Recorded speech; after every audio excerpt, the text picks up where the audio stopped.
petit react à la vidéo de Entrepreneur Mindset, l'entreprise qui a détruit toute une génération avec le paiement en 3 fois, 4 fois. Bon, déjà, on peut voir ici, il y a une sorte de mini chromatique RGB. Alors pour ça, il y a plusieurs moyens de le faire, mais moi, je connais un plugin de chez Everything. C'est le Quick Chromatic Aberration 3, bien sûr, et qui est un free plugin, donc n'hésitez pas à le télécharger. Les plugins Everything, c'est ceux qui font le Deep Glow aussi, et donc c'est vraiment ultra quali comme plugin, et celui-là est gratuit. Et vous voyez, on a cet effet un peu RGB. Ma théorie avec cette vidéo, et je pense que ça a été généré par IA. Alors déjà, on peut voir, il y a un effet turbulence. Et mains tremblantes. Il y a un effet turbulence et un effet marionnette. Alors je pense qu'elle a été détourée pour pouvoir déjà incruster en arrière-plan le titre. Aux alentours, il n'y a pas d'effet de turbulence. Les mains tremblantes. Alors qu'elle a un effet de turbulence. Donc si c'est généré par IA, faut bien pouvoir discerner le foreground du background, comme disent les Anglais, bien sûr.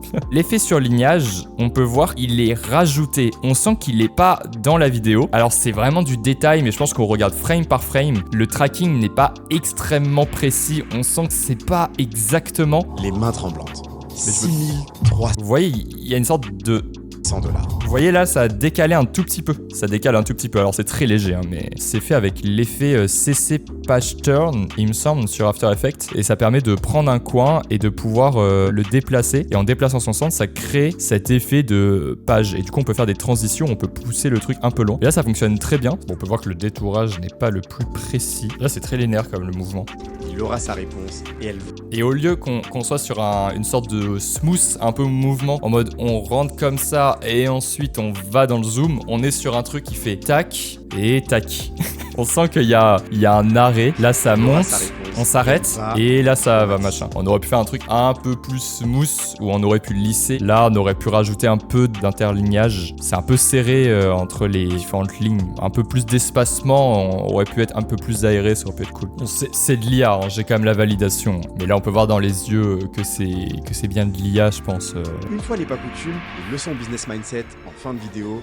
On peut voir que là c'est coupé. Alors je pense qu'il a dû mettre cet élément-là dans une précomposition, mais le glow devait sortir de la précomposition. Il aurait fallu peut-être réduire un peu la bulle pour que le glow puisse vraiment se disperser et pas qu'on ait cet effet de coupure. Concours l'entrepreneuriat, pas son plein. Ah, par contre les hits, vous entendez les comme ça, il en met mais partout. Calmons-nous sur les hits. Trop de hits tue le hit. C'est ce qu'a dit un grand homme, bien sûr.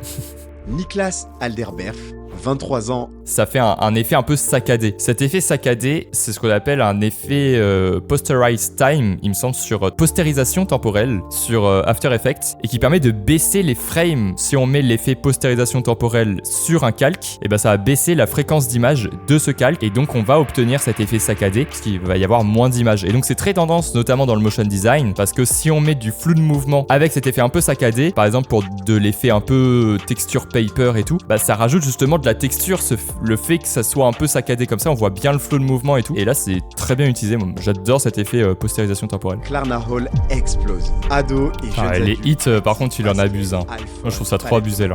Les risers, les hits, ça fonctionne, c'est bien, mais quand on met toutes les 30 secondes, il n'y a plus le même effet du hit, l'impact du boom. C'est cool pour vraiment impacter sur quelque chose. Quand on l'a vraiment toutes les 30 secondes, bah on est juste impacté sur tout et on est en mode bah ouais. Enfin, il y a plus le même effet en fait de stylé quoi entre guillemets. Là on peut voir que c'est aussi un peu cut le glow. Un clic, aucun code de carte. Un tiers du montant débité. Ouais, mais là le mouvement, en fait j'aime bien l'effet caméra 3D, mais là c'est on va là, au bout d'un moment, restons un peu au même endroit. Cet élément-là, il aurait vraiment pu le mettre au-dessus. On est ici, aucun code de on carte, va en haut, et ensuite on retourne en bas. Nos yeux, ils ne savent plus où aller.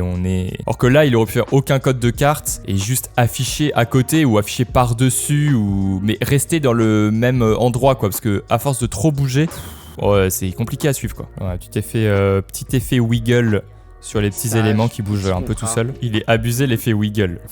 Oui, un peu. Là, en vrai, il y avait moyen quand même en arrière-plan de mettre un solide blanc de la même couleur que le site pour éviter d'avoir cette bordure noire très délimitée. Ça pourrait être sympa d'avoir un ensemble tout blanc en fait. Les couloirs de Bercy sont encore éclairés malgré leur tardif. Où on voit que ça scintille légèrement. Donc c'est-à-dire qu'il a fait 2 images, il a dupliqué l'image. Sur la deuxième image, il a juste détouré ça. Là, pareil, il a juste détouré ça. Et après, il a peut-être fait un effet d'exposition sur ces 2 calques pour les faire faire un peu scintiller en mettant même, pourquoi pas, un léger deep glow dessus, mais je pense pas. Parce que là, c'est juste un effet de scintillement exposition, je pense. Ça, c'est pas mal. J'aime beaucoup l'effet. J'ai l'impression qu'on peut voir que là, il y a un double texte. Le texte en dessous, il est mal calé, on peut voir. Légèrement, hein, mais... Ouais, il y a 2 textes. Ouais, c'est ça. Il a juste écrit tout ça. Il l'a mis par-dessus, parce qu'on peut voir vraiment que là, il y a un mini décalage là aussi. Donc le tout ça, il a dû le mettre par-dessus. Ça doit être le texte de base. Et les machins, il a dû l'écrire jusqu'à la fin, ce texte-là. Et ça, juste le tout ça, il a dû l'écrire à part, le rajouter par-dessus, mais enlever du coup le fond. On peut voir qu'il y a une sorte de texture un peu mini-point. Il a dû faire avec l'effet CC Gridler sur After. Si on fait un solide, mais si on met ça en blanc, imaginons, et CC Gridler, tac, on met ça sur le calque. Et si on fait du 1-1, on peut voir qu'on a cet effet de point. Donc là, il a dû mettre même un deep glow, je pense, dessus pour avoir cette texture un peu, si on baisse un peu. Et là, on a cette texture un peu point. Donc je pense qu'il a dû faire ça comme ça. Voilà, là, le contraste, il est...